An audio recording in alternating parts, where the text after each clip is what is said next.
Hey guys, it's Gia, and let's get into this new Attack on Titan chapter, okay? Holy cheese. Okay, so I'm not gonna lie, I'm a little disappointed with the length.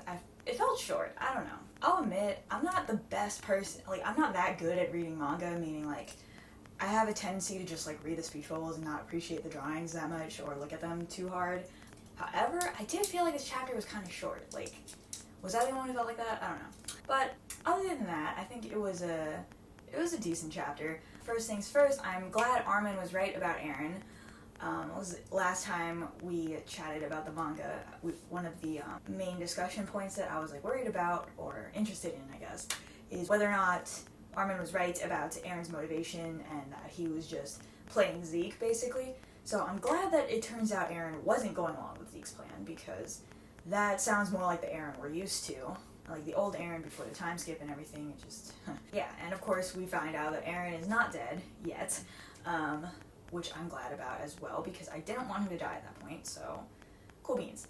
But on the other hand, it still raises the question as to why Eren alienated his friends. So last time I was talking a lot about the argument that he had with Armin and Mikasa, and it's still not totally clear why he did that, because, if he was going to alienate them for their own safety, why now? Why not years ago, you know what I mean? Why was this the breaking point where he was like, you know what, screw it, if that's his motivation.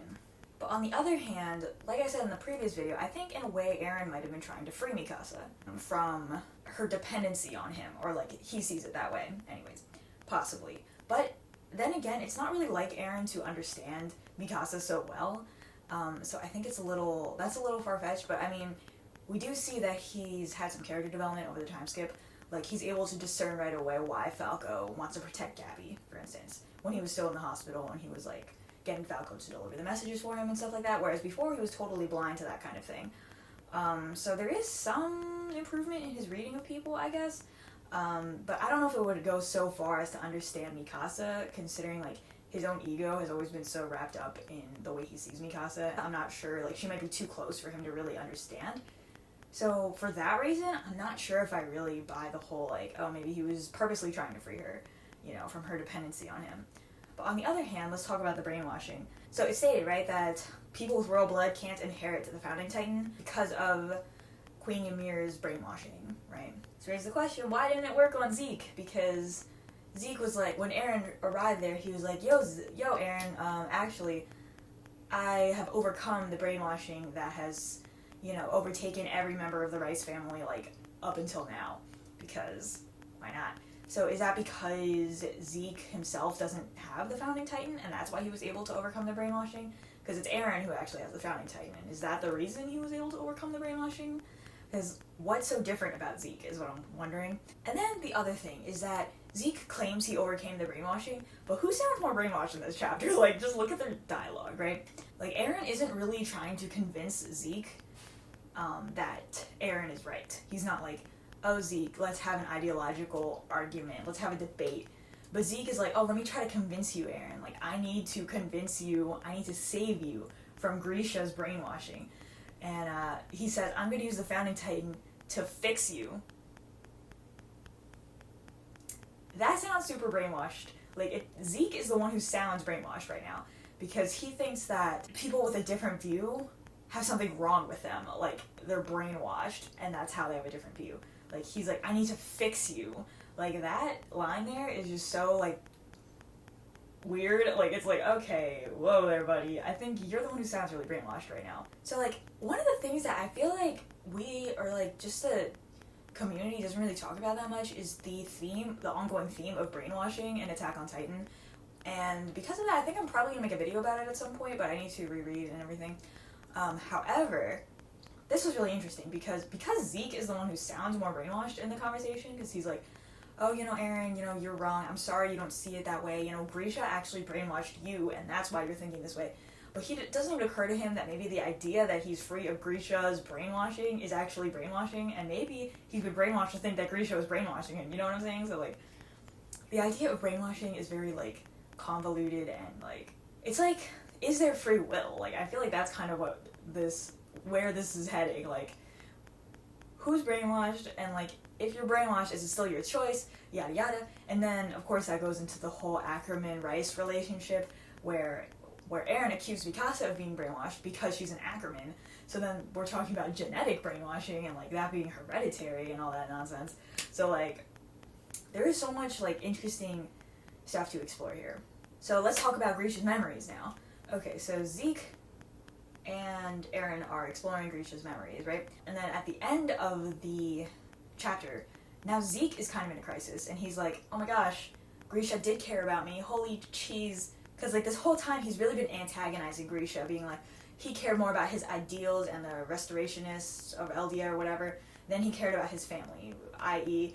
him, Zeke. So Zeke has a whole complex about how his father didn't really care about him because he preferred to further ideals rather than raise Zeke as a normal, child.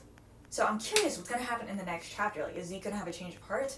Because I feel like as I read him at this moment, without having like deeply analyzed him, it kind of seems like Zeke has a lot of personal motivations for doing what he does and for thinking that Eldia shouldn't be restored because of the way he was brought up under Grisha. He really took it personally, and internalized it that Grisha, didn't care enough about him to stop pursuing danger, basically. But because that seems to be a large chunk of his motivation, like, I'm wondering if he's going to waver now and realize, oh, wait a minute, maybe Eren's actually right. Maybe this isn't the way to go. There's just, like, layers upon layers of like brainwashing and character motivations and like all of that just mashed together, and it's so good. It's so bad. I'm so angry. Ugh. I really want to know what happens next, and I'm angry that I have to wait a month. And then let's talk about Grisha's prophetic dream. So right when Eren and Zeke are visiting Grisha's memories, right? Grisha like he says Zeke's name in his sleep, and he's like, oh my gosh, Zeke, is that you? No, why would that old man be Zeke? Right? And I'm just like, what?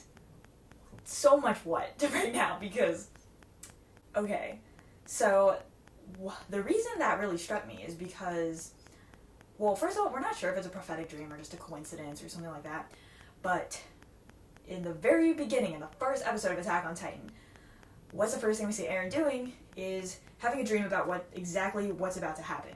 So he has a dream about the future. Now, I thought initially that was supposed to just be like, oh, he's having a nightmare about, not necessarily exactly what's going to happen, but just that, like, this could happen, and then it just happens to happen, right? But now, I'm like, oh my gosh, was that actually something? Like, was that Titan-related? Because Grisha dreamed of Zeke, even though Zeke couldn't possibly have been there, nor was he the age that he currently is at that time, so it's just like, oh my gosh, what? So, what I'm wondering is, did Grisha dream about Zeke in that memory because Zeke was there watching? But that doesn't make any sense because time-wise it doesn't work out. But is it because Grisha's consciousness is still in there? And like the memory has been altered and it's different?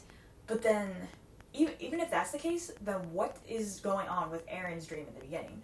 Like, does that mean that this whole thing is actually a flashback and like it's somebody else experiencing Eren's memories after eating him? Like, I feel like I'm getting really, like, off topic and far-fetched here, like, but it's just like, what? Like, what? I'm so confused. Anyway, this chapter's driving me insane. This whole manga is driving me insane. I'm insane. It's good. I'm mad. I'm so mad. Okay, but leave your theories in the comments because I really want to know what everybody else is thinking. So thank you guys for watching. I hope you enjoyed. Leave this video a thumb up if you liked it. And subscribe if you'd like to see more videos from me. And I'll see you guys in another video. Bye!